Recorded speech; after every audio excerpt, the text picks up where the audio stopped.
So about DC cable or AC cable. So which cable is better and which cable is economic and which cable we should go for in a given situation? Actually, it depends on the length of the cable and it depends on project to project basis. And the power requirement and then length of the cable and then other factors such as what is the establishment or cost of investment that is required, initial investment that is required. So these all factors will affect which cable is to be used for a particular application. So let us see the factors that are affecting. So how it has started and all. So originally AC and DC. So the power transmission has a history where the AC has dominated in the history until now, and our systems, our power systems are developed using AC rather than DC. It is largely as a result of a war of dominance, which is in the history known as war of currents, or sometimes a battle of currents. So, which occurred between Thomas Alva Edison, who is in favor of DC, and then if we name the scientists only, it is Nikola Tesla who is in favor of AC. Otherwise, entrepreneur, if we consider George Westinghouse, was in favor of AC. So this war ended up in in the success of AC actually. So due to several reasons, one of them is development of the transformer, and with the advent of transformer, even in the company, Westinghouse company, this William Stanley, who developed the first practical transformer for this company. Of course, transformers were made earlier also, but first practical transformer for this company was made by him successfully. And after that, the George Westinghouse also purchased this induction motors patent from Nikola Tesla, and several other reasons such as measurement of current using in AC, using induction principle. So these all led to success of AC in the history, and AC was cheaper, and then cheaper for the reason that transformer was there, and then of course no such invention was there in the beginning for voltage step up or step down under DC. So that was the major disadvantage of DC, and then until now also AC is continuing. But the semiconductor technology has advanced a lot, and then VSC, voltage source converter based technology, has come into picture. So currently the cost of this conversion is in DC is going down. Of course, it did not reach to economical level to favor the DC, but there are certain there is certain distance after which the DC becomes economical, which is called break-even distance. You can see here, this is the investment cost, and then this is distance of the transmission line. So this at zero, it is terminal cost, terminal cost of AC, terminal cost of DC. Terminal cost of AC is this much only. Terminal cost of DC, you can see, is huge compared to AC. So due to that investment, then the line cost, you can see, line cost slope in DC is lesser than that of AC, which is steep actually. So AC line, the cost increases. This is applicable for both the overhead line as well as underground cables also, and undersea cables also. You can see there is a crossover point. So beyond which the total cost of DC are less than that of AC. Therefore, DC transmission is favorable for that distance. So if we consider overhead transmission lines, the break-even distance is about 600 kilometers, 600 to 800 actually. So around 600 kilometers. And then for underground cables, it is about 50 kilometers. You can see, or undersea cables. Both, it is around 50 kilometers. So beyond 50 kilometers, AC is not cost effective, means it is going to be costly, and DC is going to be cheaper. So for long distance transmissions, this DC is favorable. Even for overhead transmission line beyond 600 kilometers, underground or undersea cables beyond 50 kilometers, DC is favorable. So let us see what are the factors, other factors. See, reactive power. If we consider reactive power, cable is actually a cylindrical capacitor. You can see like this is a cylindrical capacitor structure. This is the capacitance per unit length. So, so total capacitance is E by L into L. So, is proportional to length of the cable. And considering compared to transmission line, so the distance between two electrodes in the cable is very small. Therefore, the capacitance is huge compared to overhead transmission line. So that is the reason the reactance of the cable is more, than therefore it will attract, it will attract huge, capacitive reactive power. It will give rise to huge capacitive reactive power. So therefore, the current I is, proportional to C into L. This is, C is capacitance per unit length into L. So, what will happen over a period of omega C, J, actually this is equal to J omega C into L.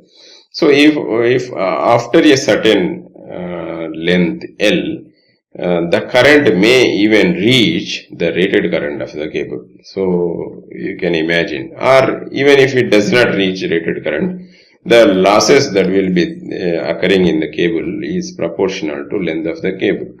So therefore, this is because what? Because this reactive power. Therefore, reactive power need to be compensated with inductive reactive power, or by using reactors. That also adds additional cost, and sometimes it is not possible. For example, if you consider undersea cables, so providing a reactive power compensation is a huge task, and then you have to use some technology where you may be arranging this a floating arrangement where this reactive power compensation can be made, but it is cost effective. It is not cost effective. It is costly affair, and then it also involves a lot of technological adventurism, probably. So normally that kind of compensation is not done in undersea cables. Instead, a DC cable is laid. DC cable is favorable for that purpose. So this is the disadvantage of using AC cable. So the reactive power occurs in AC only. In DC, actually only during the transient the charging current will be there for the cylindrical capacitor. But under normal operation, that is after voltage reaches stable value, there will be no further reactive current or transient current associated with that. So AC cables need reactive power compensation, and their length is limited in case of submarine cables. For example, you see the reactive power compensation setups given here. So for these are air core shunt reactors for reactive power compensation. This is actually metal core shunt reactor. Actually, it looks like a transformer, but this is not a transformer, please. What is the difference here for transformer and this? Actually, transformer has total for three-phase transformer, total 6 such bushings will be there. But here you see only 3 bushings are there. So this is the major difference. Only 3 windings will be there, and only 3 bushings will be there associated with those windings. So of course the structure looks exactly similar to the transformer with radiators and cooling, all these other things. But inside there will be no secondary etc. Only 3 windings will be there that are related to the primary. So this is just for providing reactive power compensation, reactive power into the, injecting the inductive reactive power into the cable. So this is for compensating the cable capacitance actually. So this is a huge costly affair actually, that is associated with AC cables only, not with the DC cables. And then terminal cost, that's what we have discussed in the beginning. The terminal cost for AC case and DC case is given here, shown here. This is a converter station. In the converter station, how the arrangement will be, you can see here. So there are 3 plus 3, 6 phases coming, and then here probably 2 pole DC is shown here. So this is having power converters, DC inductors and filters. So as per the AC case, we will have basically transformers.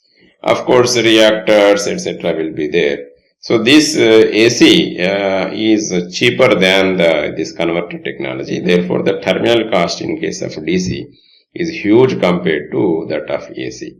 So this is of course initial investment. And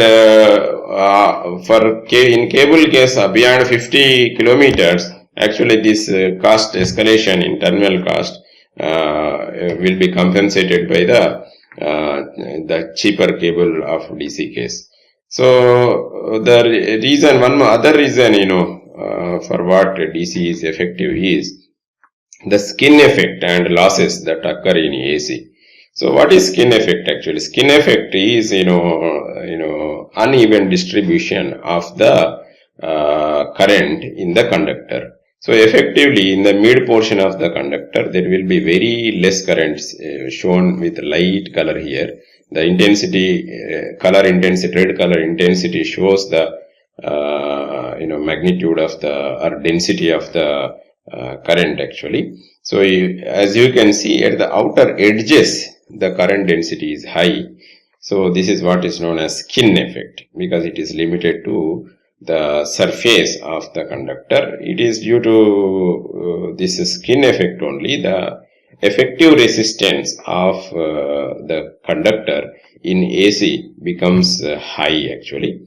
So the phenomena is occurring due to this fact actually. Here it is depicted using this. So you can see as the current flows in this cylinder in the vertical direction, upward direction, the magnetic field lines are like as shown with this blue color circles. And then due to this magnetic field, actually eddy currents will be developed inside the material in the vertical circles actually.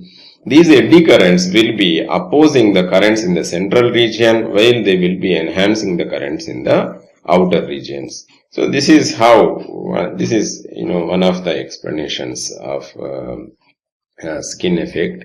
The other simple one is, the inductance of inner layers will be higher compared to the inductance of the outer layers. Therefore, inductive impedance is higher in the inner layer.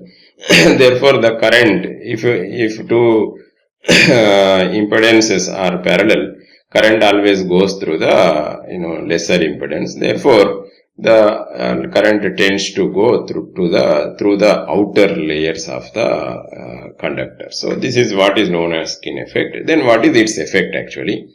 The skin depth delta for copper is around 9.22 mm for 50 Hz, And of course, skin effect depends on the frequency also. We will see more about skin effect later when we consider conductors and all. And for aluminum, it is 11.597 mm. So there is no point in having a 20 mm radius in case of AC because the conductor inside the below the 11 mm for in case of 11.5 mm, 11.6 mm in case of aluminum, and 9.22 mm in case of copper is not effective. So for AC case, the conductor size can be limited by this skin depth only. So therefore the losses will be huge in case of AC compared to DC, as the effective resistance increases in case of AC. So this is one reason we go for DC if the losses are to be minimized. And then other factor is also in AC we need 3 conductors. So you can see here.